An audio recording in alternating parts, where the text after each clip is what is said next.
दोस्तों नमस्कार। आज भारत की आज़ादी के दीवाने चंद्रशेखर आज़ाद के विषय में बोलते हैं। किसके विषय में? आज भारत वर्ष की आज़ादी के दीवाने चंद्रशेखर आज़ाद के विषय में बात करते हैं। वैसे तो भारत की आज़ादी में लाखों लोगों ने जान दी, बहुत क्रांतिकारी मारे गए। इन्हीं क्रांतिकारियों में से एक चंद्रशेखर आज़ाद भी थे।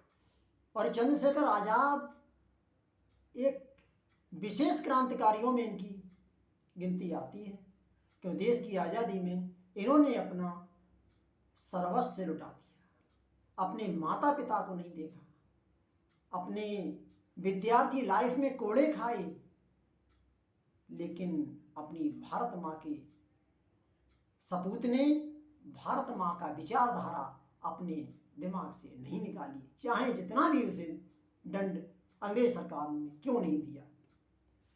चंद्रशेखर आज़ाद कौन थे? चंद्रशेखर आज़ाद एक ऐसे क्रांतिकारी थे। चंद्रशेखर आज़ाद की माता का नाम जगरानी था और पिता का नाम सीताराम तिवारी था। चंद्रशेखर आज़ाद हमारे उत्तर प्रदेश के उन्नाव जिले के बदरका नामक गांव में पैदा हुए थे। बदरका नामक गांव में उन्नाव जिले में पैदा हुए थे। उसके बाद उनके माता पिता मध्य प्रदेश के इंदौर मंडल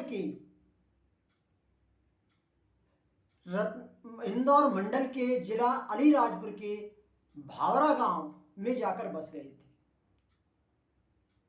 भावरा गांव में जाकर जब वो बस गए थे, उन्होंने यही सोचा कि मैंने यह जन्म लिया है उन्नाव जिले के पास में, तो उन्होंने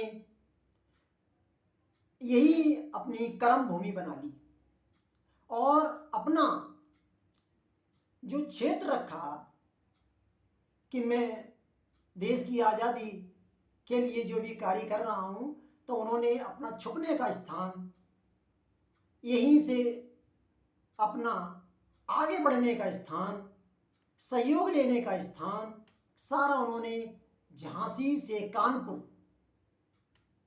कहाँ से? झांसी से ललितपुर, झांसी कानपुर के बीच का और इधर इलाहाबाद तक का जो एरिया था, उसका बस मध्य प्रदेश साइड का जो बॉर्डर था, उसके लिए उन्होंने अपना छुपने का विशेष स्थान बनाया। उन्होंने ये शपथ खाई कि मैं भारत की आज़ादी का सिपाही बनूंगा और एक ना एक दिन भारत को आज़ाद करा के मानूंगा।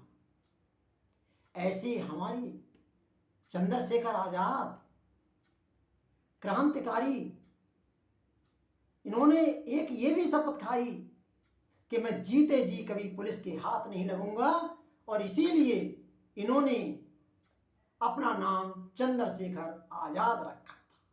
जबकि वास्तव में इनका नाम चंद्रशेखर आज़ाद नहीं था, वास्तव में इनका नाम चंद्रशेखर तिवारी था। लेकिन चंद्रशेखर तिवारी, चंद्रशेखर आज़ाद सिर्फ इसलिए बने कि भारत माँ के इस लाडले ने यह प्रण किया था कि जीते जी मैं पुलिस से आज़ाद रहूँगा और अंग्रेज सिपाही का एक भी बार अपने ऊपर नहीं आने दूंगा। ऐसे आज़ाद सिपाही, देश के दीवाने चंद्रशेखर आज़ाद के लिए पकड़वाने को अंग्रेज सरकार ने भारत के 700 गद्दारों को लगाया था। कितने?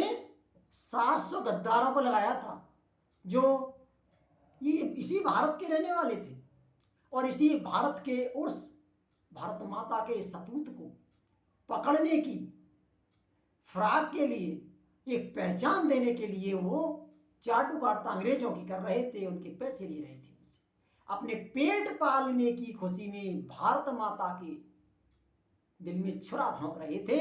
ऐसे गद्दार शासक थे जिनको अंग्रेजों ने ये कह के ड्यूटी दी थी कि चंद्रशेखर आजाद जो क्रांतिकारी है उसकी पहचान करो और पकड़वा दो। ठीक, ये चंद्रशेखर आजाद के लिए बहुत बड़ी चुनौती थी कि भारत के क्रांतिकारी के लिए और भारत के ही गद्दार पकड़वाने की सोच रहे थे। वो जो भी धन कमाते थे 1 रुपया अपने माता पिता को नहीं देते थे। उन्होंने अपनी सबसे बड़ी माता और माना तो भारत माता माना, और भारत माता के लिए उन्होंने अपना सर्वस्व न्यौछावर किया। वो डकैती डालकर जो भी पैसा लाया करते थे वो सारा पैसा 1 रुपया सब देश की आज़ादी में ही लगाते थे, जो भी खर्चा होता था।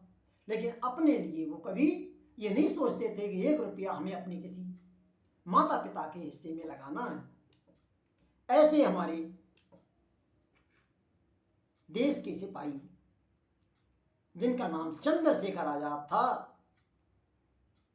तो जब वो भारत माता की सेवा में लगाते थे तो ऐसे भारत माता के संपूर्ण दीवाने चंद्रशेखर आजाद को उत्तर प्रदेश की मुख्यमंत्री, कौन?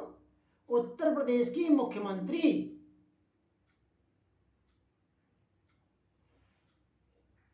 मुख्यमंत्री मायावती ने एक बार उनके लिए ऐसे शब्दों का उच्चारण किया जो सारे देश को गाली लगती है। क्या कहा था उन्होंने? उन्होंने चंद्रशेखर आजाद के लिए एक उग्रवादी कहा था।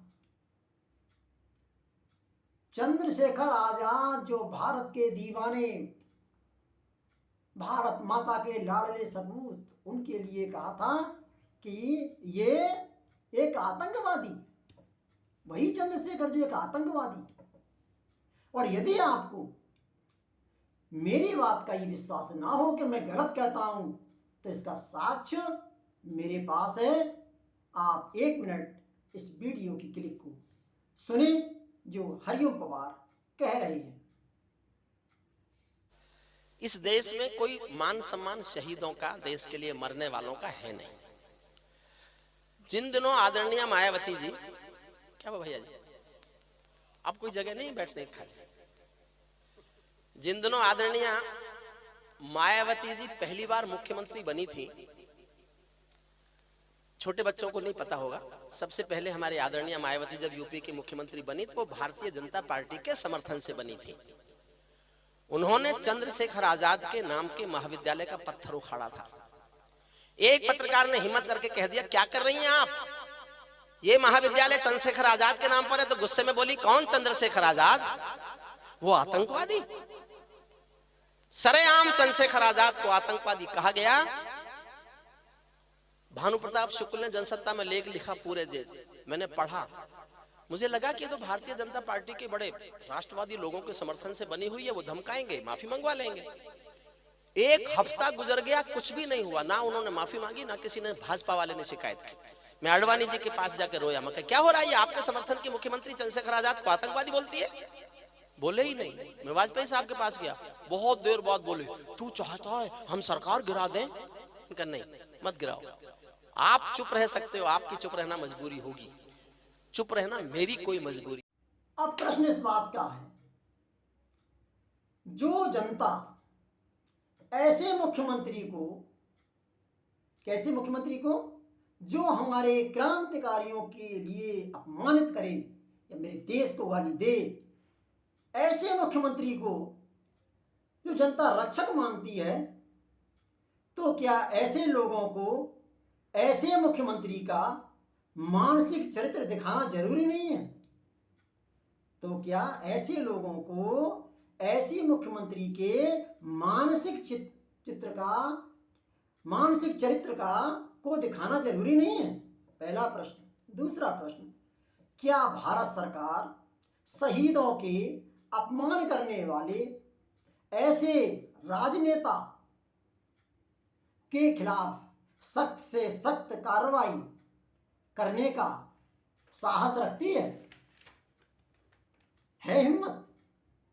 जिन शहीदों को गालियां दी जाती हैं उन शहीदों ने तो देश को आजाद कराया, और जिन शहीदों की जागीर अर्थात भारत देश में हम निवास करते हैं और उन्हीं को हम अपमानित भी करते हैं, उन्हीं को अपमानित करते हैं, तो देश के नेताओं सुनो समझो, वो दिन दूर नहीं।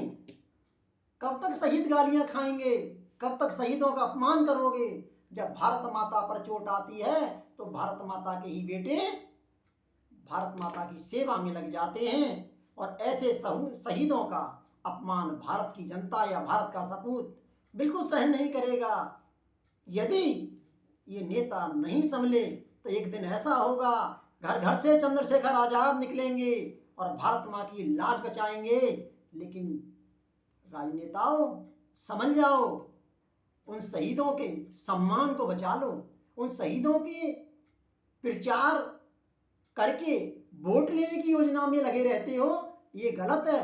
बल्कि उनको दिल से उन्हें प्रेम दो, दिल से समर्पित हो जाओ, और नहीं तो एक दिन ऐसा आएगा कि भारत माँ के सपूत चंद्रशेखर आजाद, भगत सिंह जैसे घर घर से आएंगे, लेकिन वो राजनेता जो उनको गालियां देते हैं वो सोचें कि वो कहाँ जाएंगे। उनके लिए कोई स्थान भारत में देगा जिस दिन भारत जागेगा? अभी मौका है, अभी संभलो और भारत माता के उन सपूतों को समर्पित हो जाओ और देश का निर्माण ठीक से कर लो। नमस्कार।